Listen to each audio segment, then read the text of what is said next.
Students, welcome to biology classes. आज अपन start करेंगे बेसिक चैप्टर सेल बायोलॉजी। तो चलो बेटा पढ़ते हैं सेल बायोलॉजी।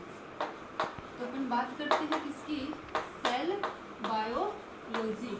जैसा कि नाम से ही पता चल रहा है सेल बायोलॉजी मतलब अपन इसमें किसके बारे में बात करेंगे बेटा, सेल के बारे में बात करेंगे।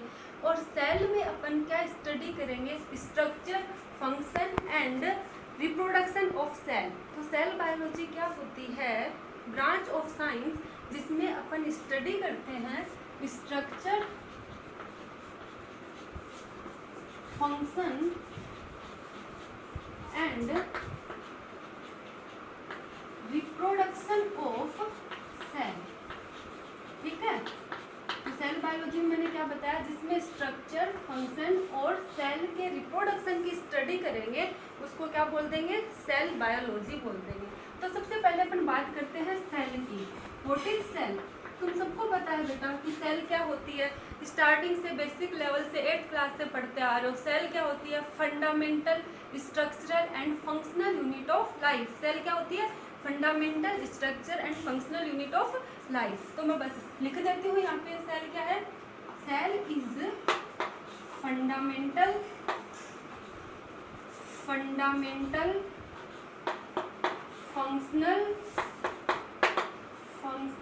And structural unit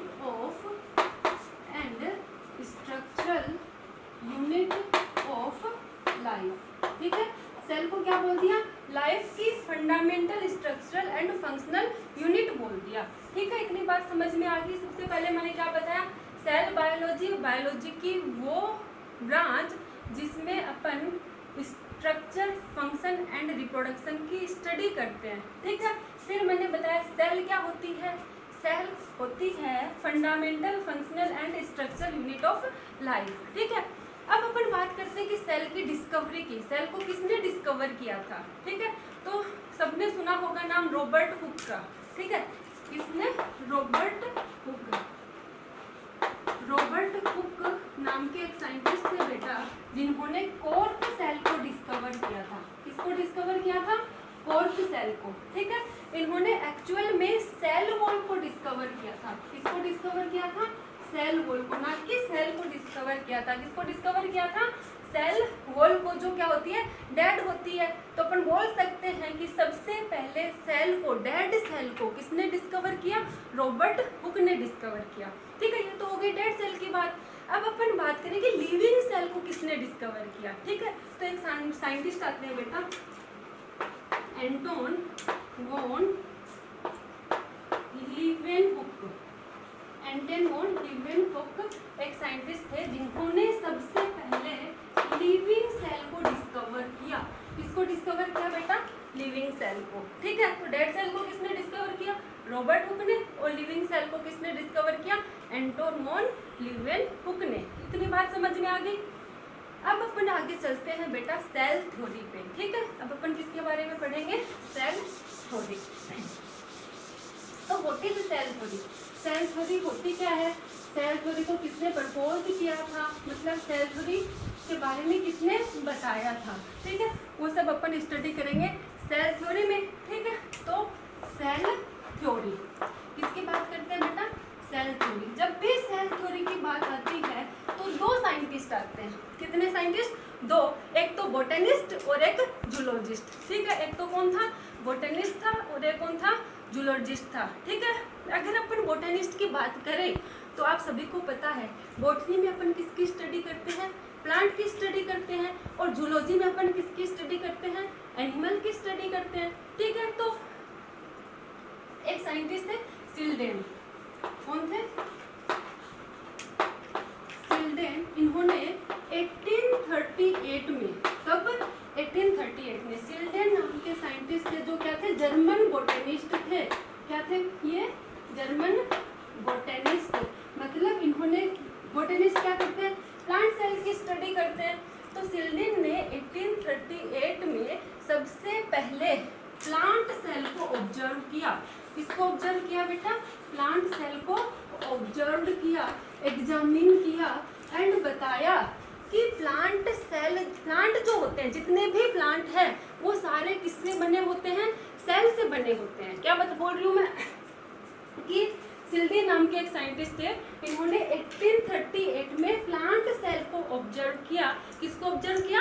plant cell को। और क्या बताया? जितने भी प्लांट हैं, जितने भी टाइप के प्लांट है बेटा, वो किससे बने होते हैं?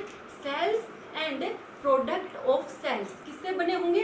सेल्स और सेल के प्रोडक्ट से मिलके बने होंगे, ठीक है। और सेल मिलके क्या बनाएंगे? टिश्यू बनाएंगे। क्या बनाएंगे बेटा? टिश्यू बनाएंगे, ठीक है। इतनी बात समझ में आ गई, ठीक है। मैंने क्या बताया? सिल्डी ने प्लांट सेल को ऑब्जर्व किया और बताया जितने भी प्लांट हैं वो किससे बने हैं? सेल से बने हैं, ठीक है। अब अपन बात करते हैं दूसरे साइंटिस्ट की, जिनका नाम था स्वैन। क्या नाम था? स्वैन। इन्होंने 1839 में, इसमें 1839 में ऑब्जर्व किया। सबसे पहले इन्होंने एनिमल सेल को ऑब्जर्व किया, ठीक है। एनिमल सेल को ऑब्जर्व किया क्योंकि ये क्या थे? ये थे जूलॉजिस्ट। ये क्या थे? जूलॉजिस्ट थे, ठीक है। तो इन्होंने एनिमल सेल को ऑब्जर्व किया और देखा कि एनिमल सेल जो है उसके चारों तरफ एक मेम्ब्रेन प्रेजेंट रहती है। एनिमल सेल चारों तरफ से एक पतली सी मेम्ब्रेन से कवर रहता है। इन्होंने ये नहीं बताया कि उस मेम्ब्रेन को सेल मेम्ब्रेन बोलते हैं, उस मेम्ब्रेन को प्लाज्मा मेम्ब्रेन बोलते हैं। वो तो आज अपने को पता है कि प्लांट एनिमल सेल के चारों तरफ जो मेम्ब्रेन होती है उसको प्लाज्मा मेम्ब्रेन बोल दो या फिर सेल मेम्ब्रेन बोल दो, ठीक है। लेकिन इन्होंने बस यही बताया था, इतना ही बताया था कि एनिमल सेल के चारों तरफ एक मेम्ब्रेन होती है, उसका नाम नहीं बताया था। इन्होंने बस यही बताया कि एनिमल सेल के चारों तरफ एक मेम्ब्रेन सराउंड रहती है, ठीक है। फिर इन्होंने प्लांट सेल को भी ऑब्जर्व किया और बताया कि जो प्लांट हैं उनका यूनिक कैरेक्टर होता है। यूनिक कैरेक्टर होता है प्लांट का कि प्लांट के चारों तरफ, प्लांट में क्या प्रेजेंट रहती है? सेल वॉल, ठीक है। सेल वॉल का पाया जाना प्लांट सेल का क्या होता है? यूनिक कैरेक्टर होता है। ये बताया था स्वैन ने। कब बताया था? 1839 में।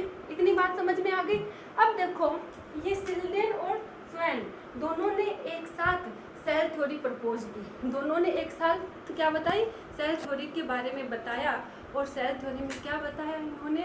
कि जितने भी प्लांट और एनिमल हैं वो cell and product of cell से बने हैं। किससे? Cell and product of cell से बने हैं, ठीक है। सेल थ्योरी में इन दोनों ने एक साथ together, Schleiden and Schwann together postulated cell theory and इन्होंने क्या बताया? All plants and animals, all plants and animals composed of cells and product of cells इन्होंने क्या बताया? जितने भी प्लांट और एनिमल है वो या तो सेल से बने हैं, सेल के प्रोडक्ट से बने हैं। लेकिन इनकी एक कमी थी। क्या कमी थी? इनकी क्या डिमेरिट थी? इस सेल थ्योरी की क्या डिमेरिट थी?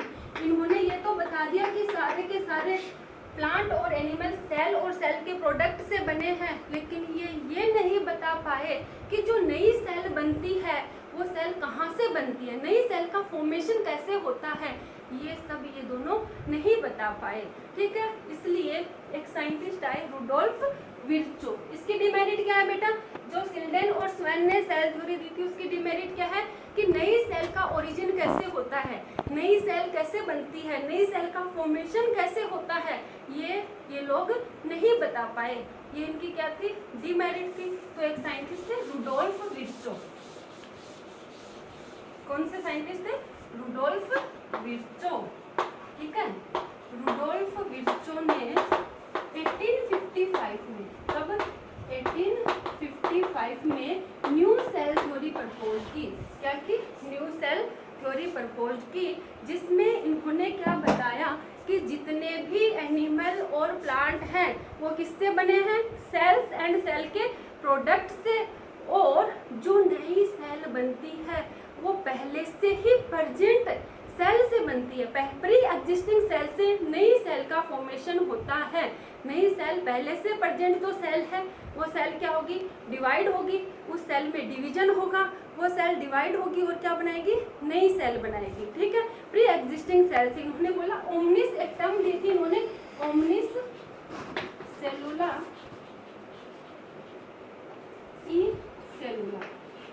ठीक है, क्या टर्म दी थी, ओमनिस सेलुला ई सेलुला, जिसका मतलब ही क्या होता है, जो न्यू सेल बनती है, new sales arise from pre existing cells, new sales arise from pre existing cells. ठीक है, जो नई सेल बनती है वो पहले से प्रेजेंट सेल से ही अराइज होती है। पहले से जो सेल प्रेजेंट है उसमें डिवीजन होगा, वो डिवाइड होगी और वो क्या बनाएगी, नई सेल का फॉर्मेशन कर लेगी। ठीक है, अब अपन बात करते हैं बेटा साइज ऑफ सेल। ठीक है, कौन कौन से ऑर्गेनिज्म की सेल की साइज क्या क्या होती है। ठीक है, तो अपन बात कर लेते हैं किसकी, सेल साइज की। किसकी बात कर लेते हैं, साइज। ठीक है, सेल की साइज क्या है, तो सबसे छोटी सेल, स्मॉलेस्ट सेल की बात करें अपन। ठीक है, स्मॉलेस्ट सेल, ठीक है, सबसे छोटी सेल होती है बेटा इसकी माइकोप्लाज्मा। किसकी होती है, माइकोप्लाज्मा। ठीक है, जो कितनी होती है, 0.3 माइक्रोमीटर। कितनी होती है, 0.3 माइक्रोमीटर, या फिर अपन बोल सकते हैं PPLO। PPLO की फुल फॉर्म क्या होती है, प्लूरो न्यूमोनिया लाइक ऑर्गेनिज्म। क्या होता है, प्लूरो न्यूमोनिया लाइक ऑर्गेनिज्म, जिनकी सेल की साइज होती है 0.1 माइक्रोमीटर। ठीक है, तो स्मॉलेस्ट सेल किसकी होती है, माइकोप्लाज्मा। PPLO भी एक टाइप का क्या होता है, माइकोप्लाज्मा। अपन बात करें लार्जेस्ट सेल की। ठीक है, लार्जेस्ट सेल बोल रही हूँ मैं, लॉन्गेस्ट सेल नहीं बोल रही, कंफ्यूज मत हो जाना। एक होती है लार्जेस्ट सेल, एक होती है लॉन्गेस्ट सेल। ठीक है, अगर मैं बात करूँ लार्जेस्ट सेल, तो लार्जेस्ट सेल होती है egg of N ostrich. Ostrich का जो आइसोलेटेड एग होता है, आइसोलेटेड एग ऑफ ऑस्ट्रिच क्या होता है, लार्जेस्ट सेल होती है। और लॉन्गेस्ट सेल की बात करें तो वो होती है बेटा नर्व सेल। लॉन्गेस्ट सेल कौन सी होती है, नर्व सेल होती है। और लार्जेस्ट सेल कौन सी होती है, एग सेल होती है। इसमें लार्जेस्ट सेल कौन सी होती है, एग ऑफ ऑस्ट्रिच, और लॉन्गेस्ट सेल कौन सी होती है,